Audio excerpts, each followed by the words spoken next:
Hi, so I'm going to go on the record and state my name. My name is Jessica Johnson.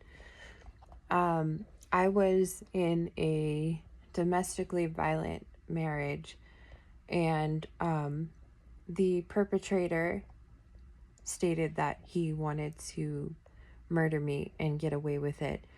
He is extremely well connected. I am currently hiding in a domestic violence shelter.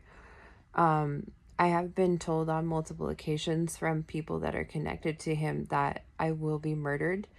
I've been told that these circumstances will look natural, that there will be false reports to justify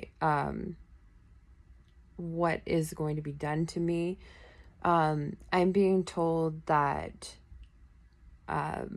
basically there are very corrupt people in the law enforcement system and in the court system. And I can explicitly explain what has happened to me up to this point. So, when I sought to seek charges against my ex for punching me in the head, he gave me a concussion and disabled me. The police would not charge him. And I was told up to the DA investigator that it was because it was reported late. But my ex also told me on multiple occasions that the police would not charge him because his family is in law enforcement. The DA investigator did not look into my ex and his affiliations with the police. It was immediately wrote off before anything was investigated. All of the police involved in this situation have been really dodgy about actually looking into the connections that my ex has purported to have. They actually threatened to charge me, to try to silence me, to not continue to press charges on my ex. I had a TPO against him. The TPO was dropped. The EPO actually technically was dropped, but an EPO is an extended protection order. So the court entirely sided with him. So all of my protection was taken away.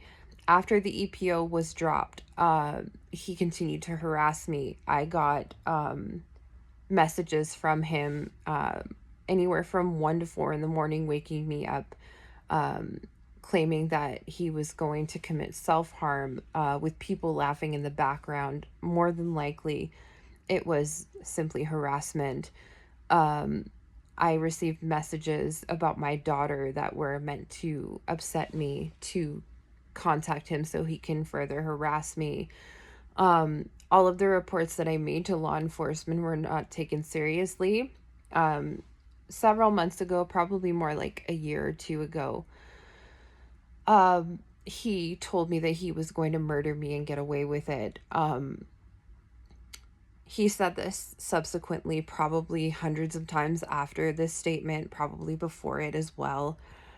He was pretty explicit in how he communicated he was going to do that to me. I divorced him. I left him. I put a TPO on him. It took me a lot of years because my health has not been good. I also want to communicate that the circumstances of my health are mysterious, my ill health.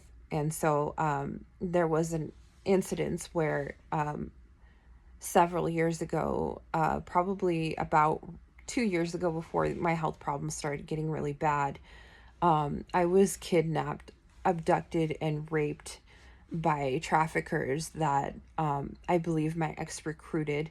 I know that sounds crazy. I know a lot of this sounds really convoluted, but this is honestly what has been occurring. That happened about 2 months before my birthday. My birthday's in May. It was about March. And in July, I became very, very sick. I don't know what these people did to me, but I do suspect that they did something to me. I never had a health problem in my life before that, and now I am unable to hardly do anything. My ex is confident that he will kill me and get away with it. He does not have a conscience. And I removed myself from the situation trying to seek help, but I haven't been able to really get it, especially from law enforcement. When I try to report things to law enforcement, they tell me that it's not a crime and that it's okay for him to continue doing it. I've been forced to continue established contact with this person who has threatened to murder me and has taken action.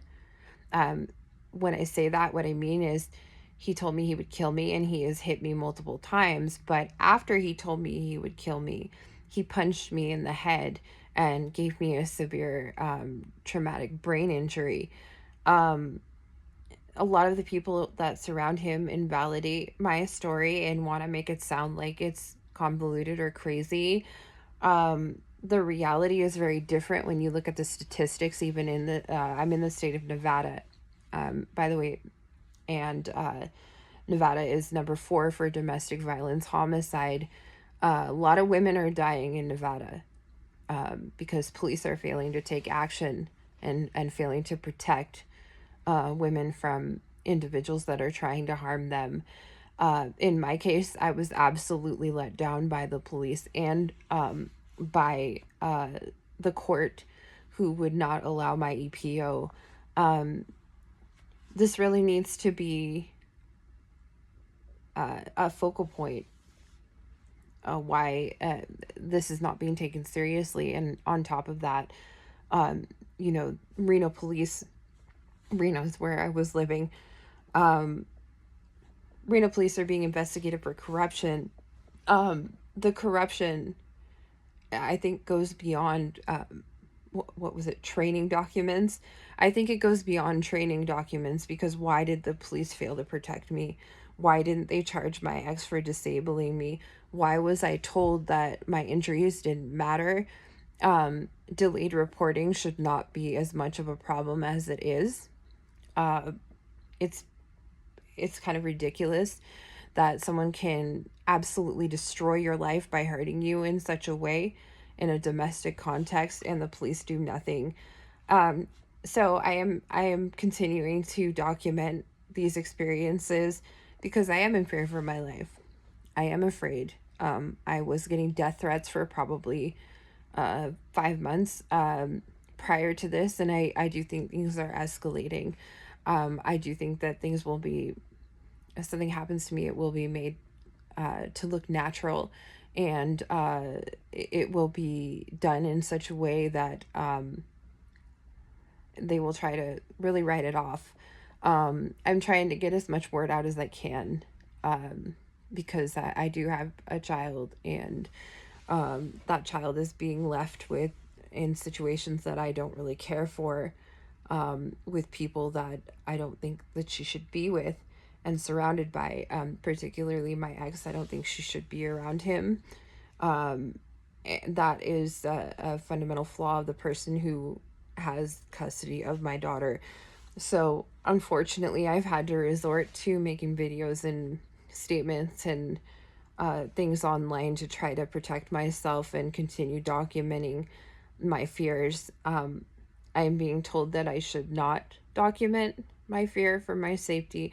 I'm going to continue to do that. Thank you.